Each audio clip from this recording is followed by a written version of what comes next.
Hey everyone, so welcome to the next lecture in Introduction to Political Science. Last time we had looked at some details about democratic governments, so different types of democratic governments.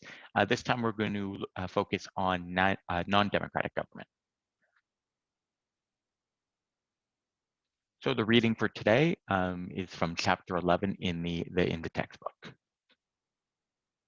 All right, so non-democratic political regime.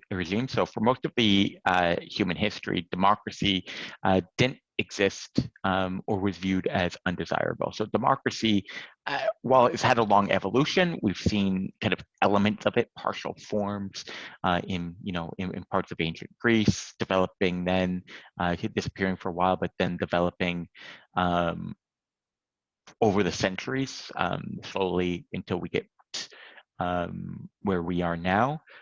Democracy has been the exception historically rather than the rule. Through most parts of human history, in most countries, at most of the time, democracy hasn't existed. It's really only in the 19th and 20th century that we've really seen it start to take hold, start to grow, and in the 20th century more spread more widely around the world. So that's recent in terms of human history. There's no clear line that separates a democracy from a non-democracy. So sometimes we say, we'll talk about this is a democratic country, this is a non-democratic country.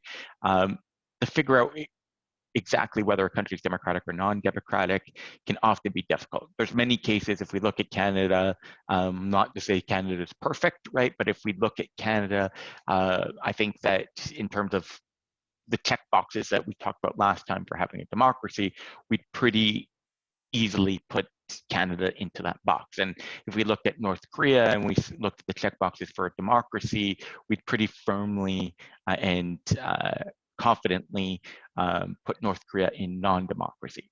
But in the middle, it starts getting a lot more difficult.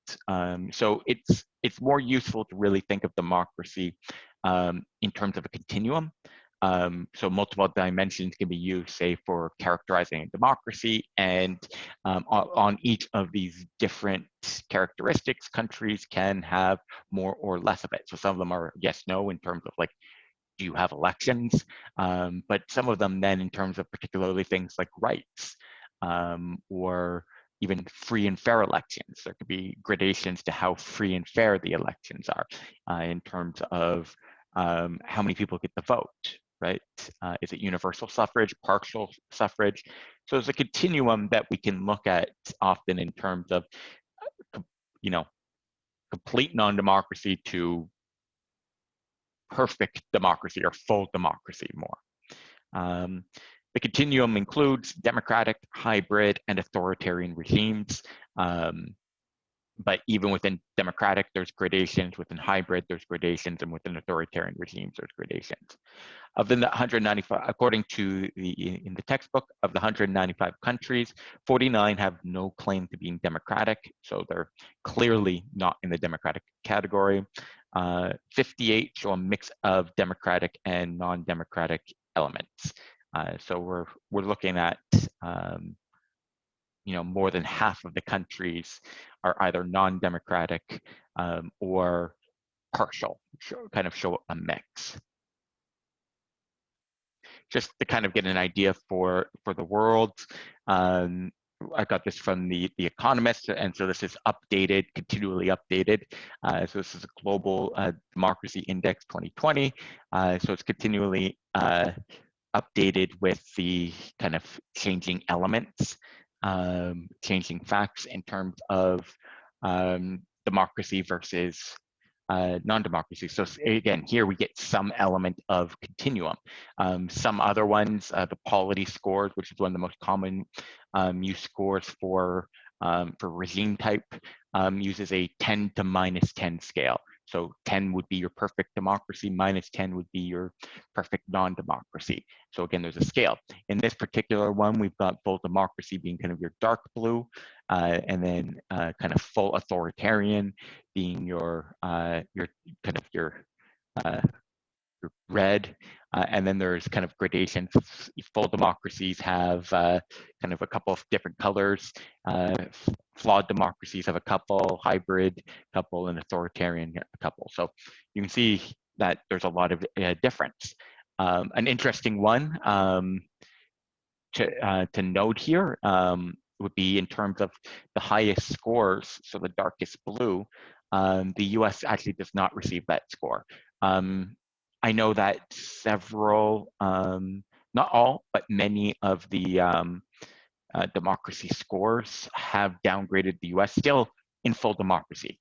So it's not panic mode for the US, but they've slipped from their dark blue into one lower. So it's still a full democracy, still extensive rights, still strong institutions, but there's been a little bit of worrying backsliding there that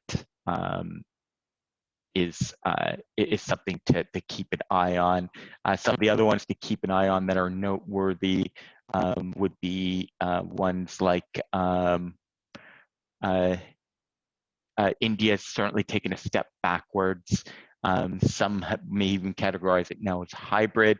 I think I'm fairly comfortable with the kind of the lowest flawed democracy characterization. Turkey has certainly taken a step backwards, a concerning step backwards. Some of the Eastern European states that we see in the map are taking concerning steps backwards. They had been in the kind of flawed, or in some case full democracy, flawed democracy, and are falling somewhat into hybrid regimes, or had been full democracies and are falling into the flawed democracy area. Those are areas of concern for the world. And then we can see a lot of differences kind of regionally, Western Europe, North America, a good part of Latin America as well is in the democracy camp, and kind of then the Oceania region. So how do countries become less democratic? This is actually, for a long time, we talked about democratization as there was, during the Cold War period, as there weren't many democracies, the push was, how do we get countries more democratic? In recent years, we've started asking almost more frequently the question, how do countries become less democratic? There's been, I guess, with economic crises and intense polarization in many democracies, there's been increasing pressure on democracies. Many, like we looked at kind of in that map, have been, and we saw last time when we looked at the Freedom House scores, have been declining in terms of recent years. So it's been a growing area of concern and research is, how do democracies backslide? How do they go from democracy into being a non-democracy? So there's a few different ways. A democratic regime may be overthrown by violence and replaced with an authoritarian one. So could be some form of revolution. Typically, we think of kind of violent revolution going from non-democracy towards democracy, but it's also possible for the opposite to happen, to have a military coup in a democratic regime, and replace it then with, say, a military government, a military junta. Something of that sort is certainly possible. We see actually some very recent examples of it. If we're looking at Myanmar, then we can have a democratically elected leader using legal instruments undermines and potentially extinguishes democracy. So this is someone who is democratic elected properly, elected, right, using the legal process for being elected, but their party holds, and the leader and many in the kind of the ruling party holds some less than democratic values, and so they use their position that they did come to legally to pass laws that undermine democracy. So it could be in terms of decreasing media freedom and changing the judiciary and changing voting rules. that and can erode democracy. So in Eastern Europe, for example, and in Turkey, we've seen a lot of, in some states, for example, Hungary, where the government has passed many different legislation, and it was a democratically elected government, but they've passed many legislations that have made the country less democratic. And they did so through the legal process. So it's not like it's a coup or anything like that. In general, it's done through the legal process, but it does degrade the level of democracy in the different institutions. And then finally, if norms or informal institutions are not thoroughly entrenched, democracy is endangered. So this can happen in a few ways. The first way this typically happens is in terms of recently emerging democracies. So this is kind of a worry in regions in the kind of the early 2000s, 2010s, 1990s through 2010s, up to now with many of the kind of former Eastern Bloc states that became democracies after the end of the Cold War. Because it takes a long time for democratic norms to be instilled in people and to really kind of take hold, the worry is that they're easily eroded. It's very difficult to replace existing norms. So once norms become entrenched, it can be very difficult to change them. But when they're not firmly held by the people, if people aren't particularly attached to them, then they're not going to fight for them. They're not necessarily particularly going to care if they are changed. Other places where we can see this, and this would be more rare, potentially more concerning in the North American context, could be in times of intense polarization. So you could make an argument, for example, that Donald Trump eroded trust in democracy on both sides of the aisle, among his own base by continually attacking it as a flawed, rigged system, and among the opposition by undermining kind of the process as well. If you erode trust in government, you can slowly break attachment to democratic norms. In the article that I gave you, the Norris article I gave you before we talked about the US election, showed that increasing numbers of Republicans aren't necessarily as strongly attached to democracy as kind of a value as we might have expected. So this is a way, if norms become undermined, the democratic norms become undermined, that even established democracies can backslide or become less democratic. So what are the main differences between non-democratic and democratic regimes? So let's start with authoritarian regimes, so non-democratic regimes. It involves non-democratic governing system that features absolute rule over the population. So it's not the population that selects the governing group, but the governing group, so there's no kind of accountability of the governing group to the people, and the governing group has control over the population. People are prevented from choosing their government and influencing its decisions. So whoever's in power has complete control over the decision-making process. Between authoritarian regimes and democracies would be hybrid regimes. So it involves governing systems that are a mixture of democratic and non-democratic rule. Hybrid governments typically gain and keep power through electoral fraud, corruption, and legal maneuvers. So oftentimes these would be countries, many examples. Again, Eastern Europe can be a pretty solid example here. In recent years, oftentimes what we'd be looking at is a country that, in terms of we look at the institutions, has all the trappings of a democracy. But if we look at the implementation, a lot is lacking, right? So, for example, it may hold elections, and there may be the trappings of free and fair elections. But then if we actually look at it and you send election observers, we can find there's a lot of election fraud. When we look at government officials, again, it's electorally elected officials, but there's a lot of corruption in terms of how things are decided. So it might be legislators take bribes from to give from interest groups to give legislation in their favor. It might be the judiciary is intimately tied with the legislature, so it's not a free, completely free and separate judiciary. It's one that is controlled by, or at least takes kickbacks from members of the government. So in terms, if we look at the structure, it more or less looks like it should be sound or could be sound, but in execution, there's a lot of imperfect elements. And then finally, in democracies, no one wins all the time. Votes are counted and reported accurately, and the electoral process is not systematically biased towards any participant.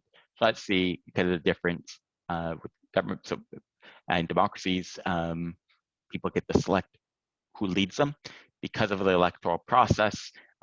Different people win at different times. So one time your party might win, the next time your party might lose, and it's a fair process, so everyone's kind of got the equal chance to participate. So non-democratic political systems differ from democracies, democratic ones in significant ways. So first being accountability. Non-democratic regimes cannot reliably be controlled by their citizens and lack accountability. So again, if you can't select your leaders, then they're not accountable to you. And so if they're not accountable to you, then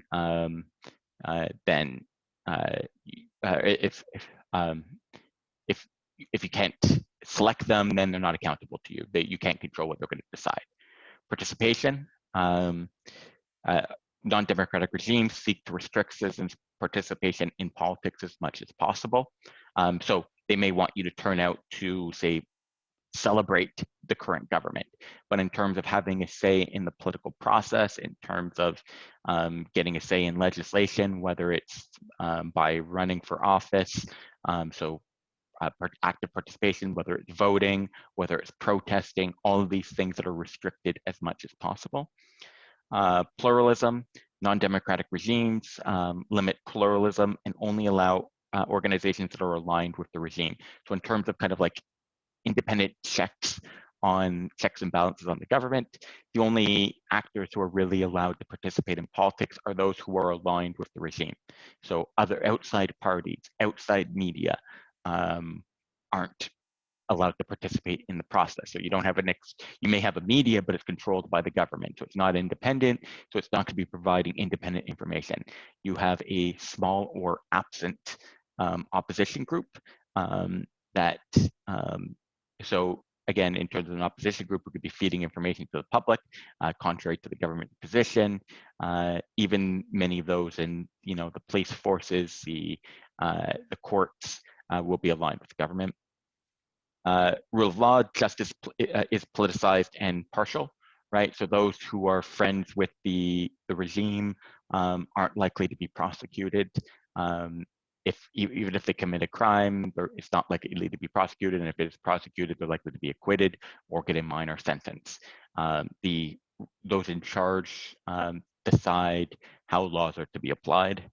Then transparency. Access to information is limited, and the media are often censored. So again, without the opposition party, without media, access to information is very difficult. Government, because of they don't have to, feel little need to provide information to the public. So what are the different types of authoritarian regimes? So we've got totalitarian systems, autocracies, including absolute monarchies and personal dictatorships, party dictatorships, military dictatorships, blended dictatorships, and theocratic dictatorships. So we're going to go through all of them briefly in turn. So totalitarian regimes, these are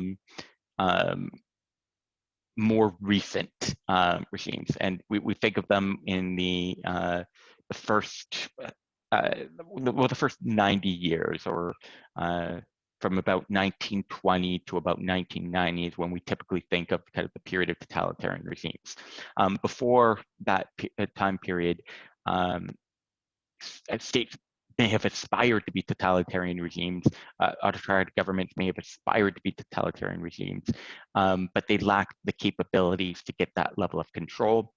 And most of them since 1990 have either collapsed or in leading up to 90 have either collapsed of the existing totalitarian regimes or transformed into some other form of autocratic government, so into a different type of authoritarian regime.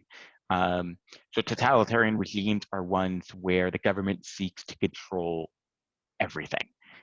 So everything is under the jurisdiction of the state, from politics to social values to the media to the economy. Everything within the state is to be controlled by the government. So it's total control. It does take a lot of state capacity. This is why it's something that is a more recent advent, that it requires a certain level of technology and communications capability, policing capability, administrative capability to be able to run a totalitarian regime. So some of the characteristics of totalitarian regimes that we typically find, so an official ideology.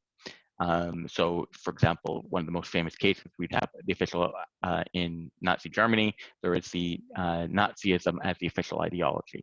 A single mass party, usually led by a dictator. So there's a massive party that runs the government with a dictator at the head. So the Soviet Communist Party, the Nazi Party, a police state that uses terror to control the population. So very strong secret police forces, intelligence agencies that keep tabs on the actions of people to see who is not in line with the government and to punish those people, make them disappear. Monopoly over means of mass communication. So there's no independent media whatsoever. A monopoly over means of armed combat, so complete control over military, paramilitary groups, over weaponry, and an economy planned and controlled by the state. So this is a centrally planned and controlled economy to be serving the interests of the state. So that's something from Soviet Union's centrally planned economy to Nazi Germany and Mussolini's Italy. These were centrally planned economies where it wasn't kind of a free, open economy, but the government set priorities, picked favorites, really directed the operation of the economy. It wasn't the free market that directed the economy, it was the government. Examples of totalitarian states include the rule of Mussolini in Italy, Hitler in Germany, Stalin in the Soviet Union, not only Stalin in the Soviet Union, Mao in China, Castro in Cuba, and Pol Pot in Cambodia. For the most part, like I said, totalitarian regimes have largely died off. So Germany and Italy, now democracies. The Soviet Union, eventually, it remained totalitarian, but eventually collapsed. China is still, the Communist Party is in charge, but it's no longer a totalitarian regime. It doesn't centrally control everything to the degree that it did before. Even Cuba has opened up in many ways compared to how it was before. Cambodia no longer totalitarian. One of the only, there'd be a few examples of possible totalitarian regimes. The most apparent one would probably be North Korea, which would still have many of the characteristics of a totalitarian regime. But other than that, most of them, totalitarian regimes, were a very central feature of the 20th century, less so the 21st. Absolute monarchies are also relatively rare now. So there are still quite a few monarchies that exist, but they're no longer absolute monarchies. So an absolute monarchy are those in which a king or queen has total power. Typical characteristics include constrained political activity, political parties are often prohibited, monarch likely to appoint government officials, and strict censorship and few citizen liberties. So most of the democracies we think of, so if we look, for example, at the European democracies, these are constitutional monarchies, right? So there's there's a monarch, but most decisions get made um, by a democratically elected government. And even the role of the monarchy is controlled by the Constitution, and it's much more minimal. So when we're talking about absolute monarchies, think more about the monarchies that existed in the past. So many of the states before the 20th century had kings and queens, had no legislatures, or even if they did, they were often largely appointed by government officials, and had limited decision-making power other than that was given to them by the monarch. They have less control, though, over all aspects of the state in comparison to a totalitarian regime. More common would be, although still not entirely common, are personal dictatorships. So personal dictatorships are undemocratic governments dominated by a single individual, such as Saddam Hussein or Gaddafi in Libya. They're relatively rare, but when they exist, they typically last longer than military and party dictatorships, because people often can have a stronger attachment to kind of the cult of the person. And so while military and party dictatorships can be more unstable, personal dictatorships, if they really become strongly entrenched, can be relatively long-lasting as long as that person lives. Because the regime ends with the death of the dictator, violent conflict frequently ensues between those with different ideas about the direction of a new regime. So sometimes you'll have a personal dictatorship that kind of starts becoming similar to a monarchy in the sense that they'll appoint their son or daughter or some family member to take over, and so it'll pass from family members, and so there's a clear succession plan, and those kind of within the elites accept this succession plan, and so it transitions smoothly. More frequently, when the leader dies, because so much of the political power of the elites is tied up with that specific person, when that person's no longer there, it's not clear what's to come next.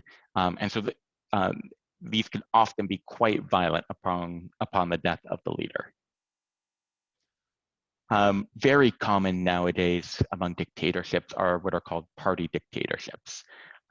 Party dictatorships are undemocratic political systems controlled by one party. So you think about the kind of political parties like we have now, but there's only one party or one real party. And so they always control.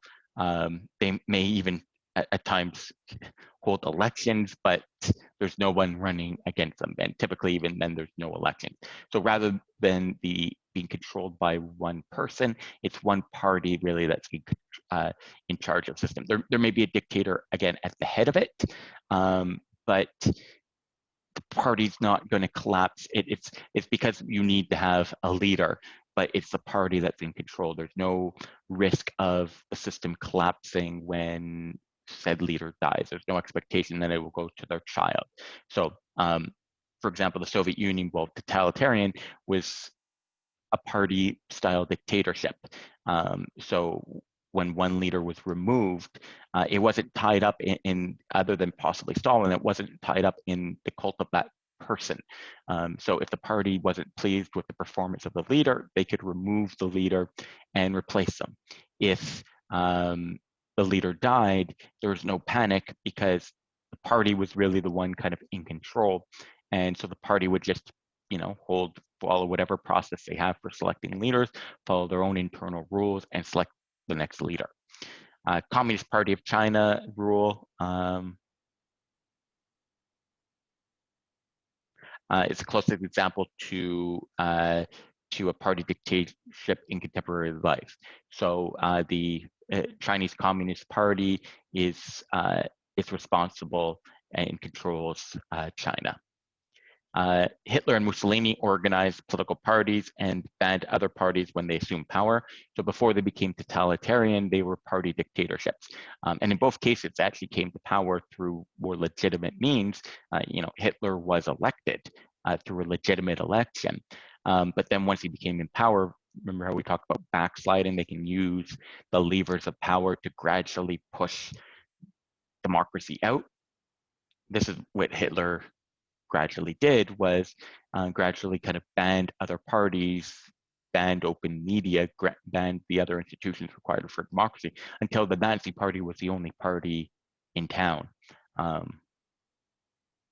One-party states were common in Africa from independence until the 1990s. Hegemonic party regimes are similar to party dictatorships, but allow other parties to exist and theoretically win power. So hegemonic party regimes being kind of democracies where there's more than one political party, but it's always the same party that wins. So there are elections, but there's foregone conclusion in terms of who's going to win. Yes, they both, one holds elections, the other doesn't. So there's differences there. In practice, they're essentially the same. No matter what the hegemonic party does, they know they're going to be in power. Because they know they're going to be in power, they don't have to listen to the people. So in terms of application, most of the kind of the accountability elements that we would think of in a democracy aren't present in kind of a hegemonic party system. And so we could more or less refer to it as a party dictatorship. Military and blended dictatorships. So in military dictatorships, the military provides a country's rulers. So rather than it coming from a political party or being based on a person, it's a council of military leaders or a single military leader. Military dictatorships are generally established after a coup d'etat. So the military either removes another form of authoritarian leader or removes a democratically elected government and sets up and says that they are going to run the government. So sometimes by a military junta, so like a council of military officers, but generally quickly become dominated by a single leader, so a single general or colonel or whoever from the military who kind of assumes control. But the military is in power. Military governments often leave power of their own volition after arranging elections for a new government, but they'll often impose rules on who can participate. They'll often impose rules on terms of the kind of the form of elections, and if they're not satisfied with the outcome, can step back in. So military governments step in for a variety of different reasons, sometimes even for, I wouldn't say benevolent reasons, because that's maybe a little too kind, but often they will step in the face of, particularly if they're overthrowing other forms of non-democratic regimes, they will sometimes step in for, to protect the population. And they will, like it says here, will often leave power of their own volition after arranging elections. They'll often, sometimes will run and control the government and promising they have taken over the government, but promising that they will only be in power during a transition period towards democracy. So the country needs time to set up the institutions, to set up the rules, to set up the constitution. Because there's nobody else to do it, the military will do so. And then once all of this is set up, they will leave power and allow for a democracy. Problems, so this can, in those circumstances, sound good. Problems exist, so in terms of how, during that transition period, how coercive is the military government? How does the military government treat opposition? How much control does it maintain kind of over the constitution designing process in terms of choosing who can run, in terms of what the process will be, and then do they step in afterwards? And then there's other military dictatorships that have none of these trappings of anything resembling kind of helping to get towards democracy, where at times they can overthrow democracy, democratically elected government for little apparent reason or for trumped up reasons, and show no clear intention of leaving. Finally, blended dictatorships exhibit more than one form of rule. So it could be a party and personal rule combined. It could be a military and personal rule combined. So there's the military is in control, but a particular military leader becomes more kind of a personal leader and takes on kind of this heightened personal status. So of the ones that we've looked at, there can be a variety of different combinations. Finally, theocratic dictatorships. So a theocratic dictatorship is run by religious elites. So whether they're being run by a party or by the military or by a single person, it's typically run by religious leaders in the country who run the country according to some form of religious law and make the country kind of official religion for the country. Remember, the kind of government laws will be passed in according to the religious text. Iran is the best current example of a theocratic state. Now, most modern theocracies have been based on kind of Islam as the state religion or run by Islamic religious elites. That is not to say, though, that this is something that is unique to Islam. Other religions have been the basis for theocratic rule, and there's nothing inherent in Islam that makes it more likely that it would do so, and nothing kind of inherently special about other religions where they couldn't inspire theocracies. So that's more in terms of the modern manifestation with it being with one particular religion isn't in any way an indictment of that religion compared to others. It's just a modern time period, fact of a modern time period. In a different time period, in a different context, we could see theocracies existing with other, like I said, with other religions, with other religions. So what do authoritarian governments and institutions look like?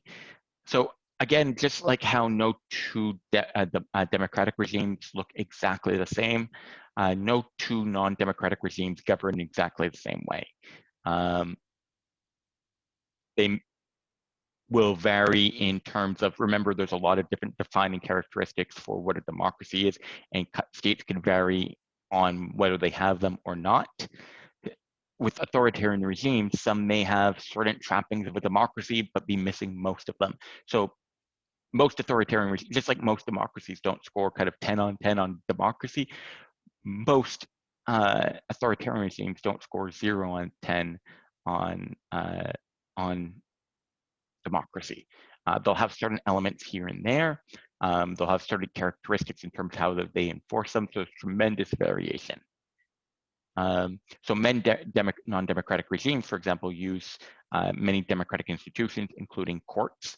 Now, the difference being that courts may or may not be fair, free and fair, or independent. Oftentimes, they'll be controlled by the government, and they'll use the law to make the government look legitimate. So there's a lot of, but they will include courts and pretend that they are independent. So there is typically a judiciary, which is something that we would think of more in a democratic regime. Political parties, something more associated with democracy. Parties are a common feature of non-democracies. Many non-democracies will even allow for opposition parties, but they're given a very, very, very limited role, right? So there'll be allowances for opposition parties, but they're controlled so that they can't get too powerful. So it's a limited opposition can sometimes be allowed in non-democratic regimes. Legislatures, under authoritarian control, they provide a place where opponents can make arguments under controlled conditions. So many non-democracies actually do have legislatures. But there's a few ways that they can be controlled. It can be controlled in terms of who can run. So if only people who are more or less sympathetic to the government or who are soft opposition members can run, then you can make sure that it's only at most soft opposition. Legislatures can be controlled in terms of what issues are allowed to discuss. So the ones that could be particularly contentious for the government never make it on. And legislatures can be controlled in terms of how much power do they have. So oftentimes these legislatures will be given power over things of secondary importance to the government, and the government has complete control, or they're given power, but can be overruled by a higher council or by an upper Democrat elected chamber where all of the members are appointed by the government or selected by the government, say an election of government members. So it could be overruled by the upper legislative chamber that's not elected directly by the people. So there's various different ways that legislatures can be controlled, but still give some of the trappings of democracy. And then finally, elections. So minimally competitive elections make an authoritarian government look more legitimate. So there could be control over who can participate. There could be minimally competitive also in terms of, control over opposition groups. So anyone who's overly unacceptable can be limited from participating.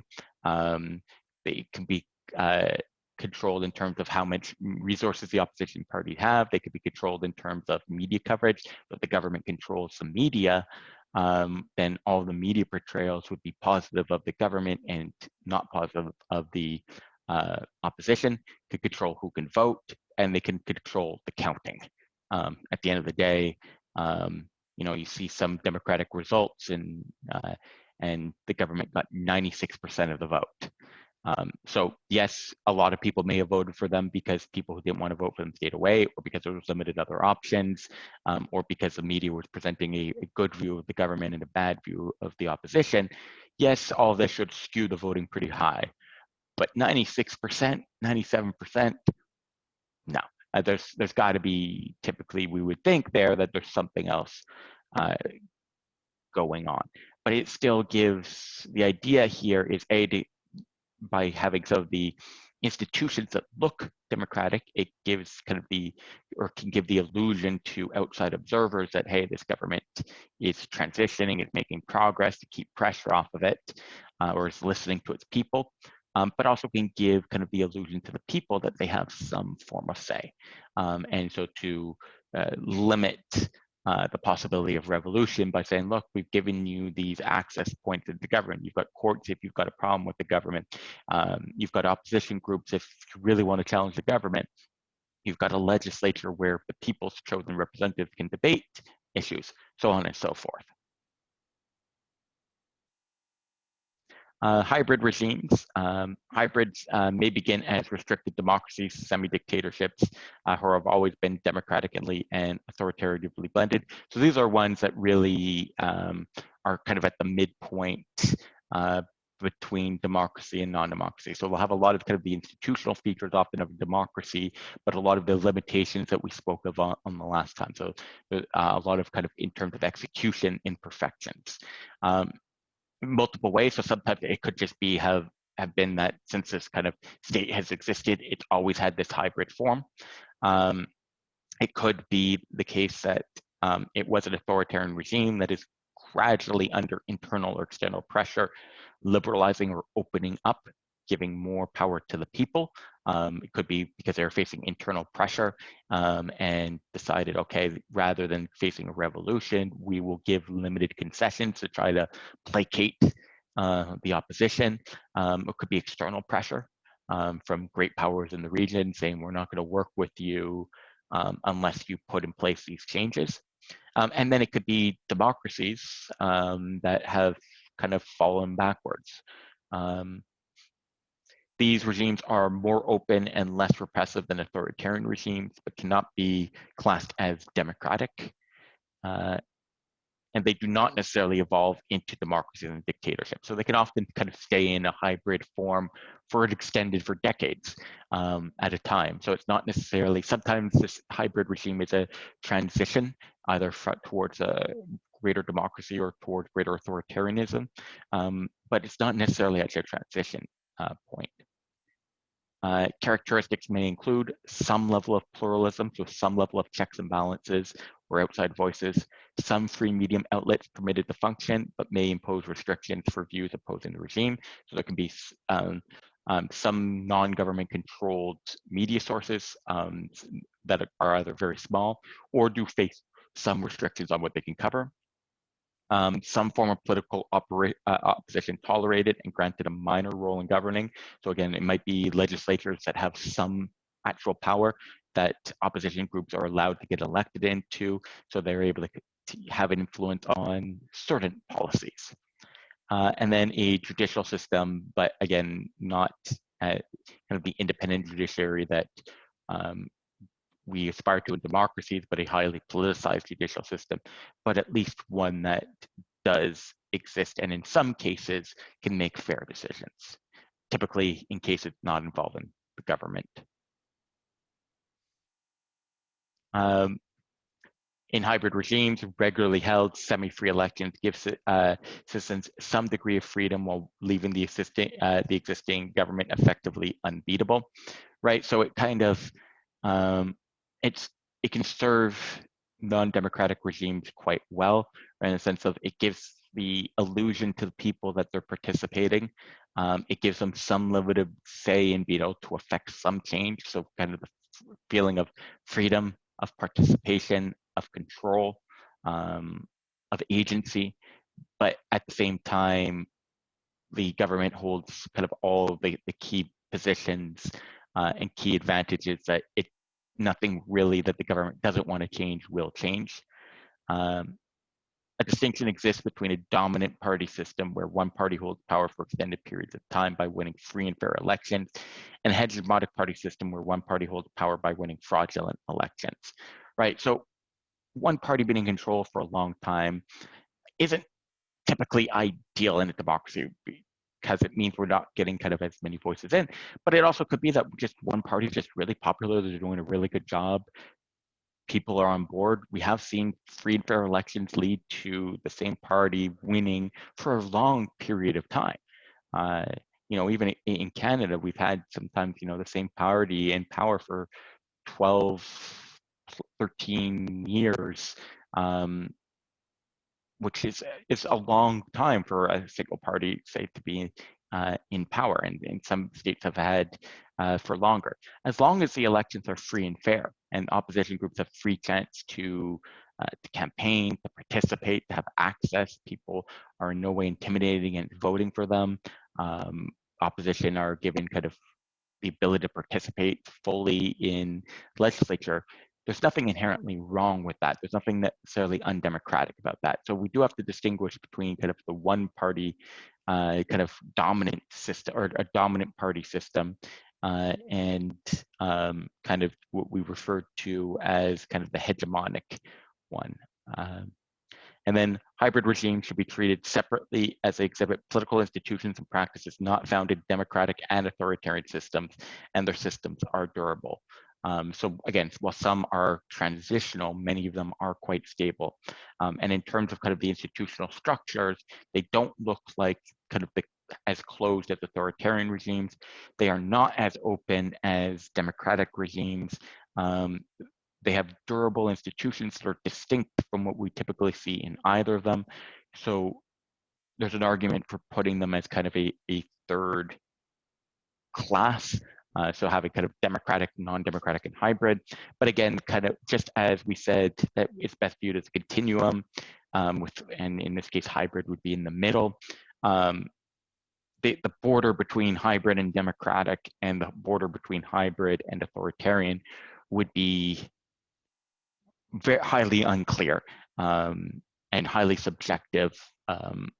So again, because it's a continuum, it could be hard to, the ones that are kind of at the edge between different ones, it could be hard to categorize whether something is a hybrid regime or a weak democracy, or an at-risk democracy or failing democracy. And it could be difficult to categorize a hybrid regime from a more open authoritarian regime. So these can be difficult for categorization.